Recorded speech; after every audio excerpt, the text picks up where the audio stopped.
கன்னியாகுமரி அருகே பாறை கற்கள் ஏற்றி வந்த கனரக லாரி மோதி இருசக்கர வாகனத்தில் கணவருடன் சென்ற பெண் உயிரிழந்திருக்கிறார்.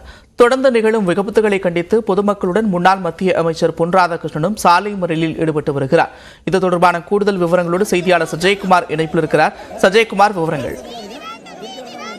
நந்தா, குமரி மாவட்டம் வழியாக தமிழகத்தில் கன்னியாகுமரி, திருநெல்வேலி, தூத்துக்குடி போன்ற மாவட்டங்களிலிருந்து மேற்கு தொடர்ச்சி மலைகளை உடைத்து கேரளாவுக்கு மலைகளை உடைக்க தடை விதிக்கப்பட்டுள்ளதால் இங்கிருந்து தினந்தோறும் நூற்றுக்கணக்கான லாரிகளில் அதிக பாரம் ஏற்றிக்கொண்ட லாரிகளின் கட்டமைப்பை, பாடி அமைப்பை மாற்றி அமைத்து அனுமதிக்கப்பட்டதிலிருந்தும் அதிக பாரங்கள் ஏற்றி கொண்டு செல்வதற்காக இந்த கனிம வளங்களை கடத்துவதை தடை செய்ய வேண்டும் என பல்வேறு அரசியல் கட்சிகள், பொதுமக்கள் நீண்ட காலமாக அரசுக்கு கோரிக்கை விடுத்தும் பல்வேறு போராட்டங்களில் ஈடுபட்டு வருகின்றனர்.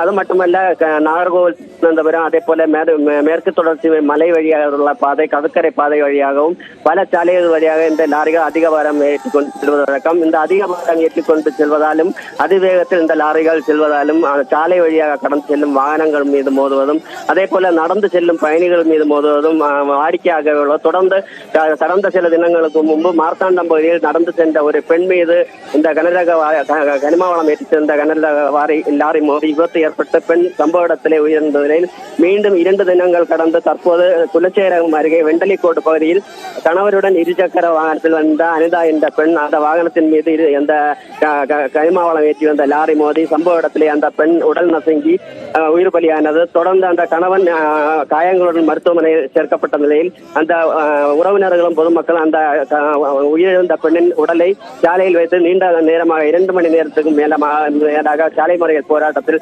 ஈடுபட்டு வருகின்றனர். இதை சம்பவம் அறிந்து அங்கு வந்த முன்னாள் மத்திய அமைச்சர் பொன் ராதாகிருஷ்ணனும் மக்களோடு மக்களாக அந்த உறவினருடன் சாலையில் அமர்ந்திருந்து நீண்ட நேரமாக இந்த போராட்டத்தில் ஈடுபட்டு வருகின்றனர்.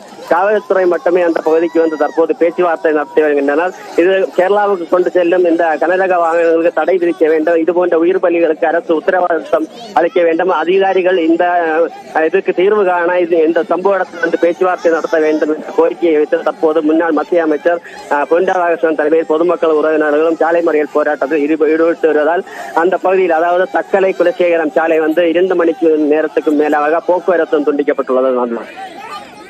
நன்றி சஜயகுமார், விரிவான விவரங்களுக்கு.